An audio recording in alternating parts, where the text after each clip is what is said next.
എത്ര ദുർബലമായ വാദമാണ് ഈ അലോഷ്യസൊക്കെ ഇങ്ങനെ ഉന്നയിക്കുന്നത്. ഇതൊക്കെ ആളുകൾ കാണുന്നുണ്ട് എന്നൊരു സാമാന്യ ബോധമെങ്കിലും അദ്ദേഹത്തിന് ഉണ്ടാവണ്ടേ.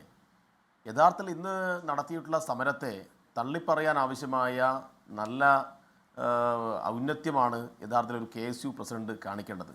ഇന്ന് വീണ ജോർജ് കണ്ണൂരിലെ പരിപാടിക്ക് പങ്കെടുത്ത് സ്വാഭാവികമായിട്ടും തിരിച്ച് ട്രെയിനിൽ പോവുകയാണ്.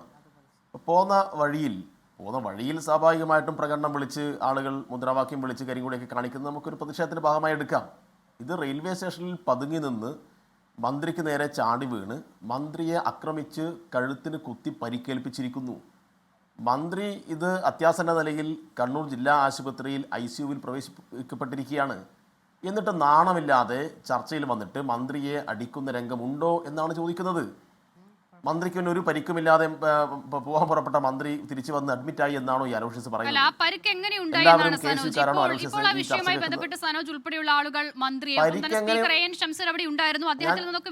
നിങ്ങൾ കാണാത്ത അല്ല, ഞാൻ ചോദിക്കട്ടെ, ഇപ്പൊ ഗോവിന്ദചാമി ജയിൽ ചാടുന്ന ആരും കണ്ടിട്ടില്ലല്ലോ. ഇപ്പൊ ചാടുന്നത് ആരും കാണാത്തതുകൊണ്ട് ചാടിയിട്ടില്ല എന്ന് പറയുമോ? നിങ്ങൾ എന്താണ് ഈ സാമാന്യ യുക്തിക്ക് നിരക്കുന്ന കാര്യത്തെക്കുറിച്ച് സംസാരിക്കൂ. ഈ അലോഷ്യസ് പറയുന്നത് അടിക്കുന്ന ആരും കണ്ടിനോ എന്നാ ചോദിക്കുന്നത്. നിരവധി ദൃശ്യങ്ങളുണ്ട്. മന്ത്രിയുടെ നേർക്ക് ആക്രോശിച്ച് അടുക്കുന്ന ദൃശ്യങ്ങളുണ്ട്. ആൾക്കൂട്ടമാണ്. പിന്നെ അതിനിടയിൽ പിന്നെ ക്യാമറയൊന്നും ഇല്ലല്ലോ സ്വാഭാവികമായിട്ട്. അപ്പൊ മന്ത്രിക്ക് ഗുരുതരമായ പരിക്ക് പറ്റിയിട്ടുണ്ട്. അതിന്റെ മെഡിക്കൽ റിപ്പോർട്ടൊക്കെ വരാനിരിക്കുകയാണ്. എന്തെല്ലാം പച്ചക്കള്ളമാണ് ഈ ചുരുങ്ങിയ സമയം കൊണ്ട് ഇറക്കിയത്.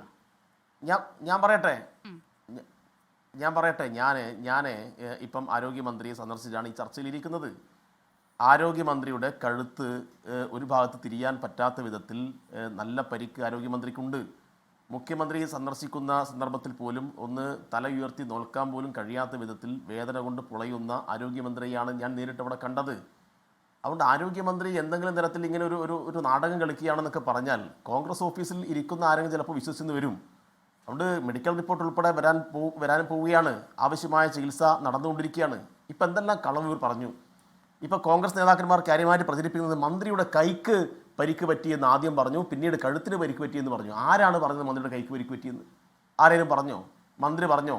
മന്ത്രിയുടെ കൂടെ നിൽക്കുന്ന ആരെങ്കിലും പറഞ്ഞോ? മന്ത്രിയുടെ ഗവൺമെൻറ് പറഞ്ഞിട്ടുണ്ടോ? പാർട്ടി നേതാക്കൾ ആരെങ്കിലും പറഞ്ഞിട്ടുണ്ടോ? അപ്പോൾ ആരും പറയാത്ത ഒരു കാര്യം കനകോലുവിൻ്റെ ക്യാപ്സൂൾ വരങ്ങ് ഇറക്കുകയാണ്.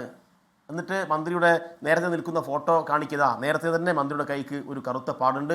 ആ കറുത്ത പാടാണ് ഇപ്പോൾ KSU അക്രമത്തിൻ്റെ ഭാഗമായിട്ടുണ്ടായത് എന്ന് മന്ത്രി പ്രചരിപ്പിക്കുന്നു, ഇടതുപക്ഷം പ്രചരിപ്പിക്കുന്നു, CPM പ്രചരിപ്പിക്കുന്നു എന്നാണ് പറയുന്നത്.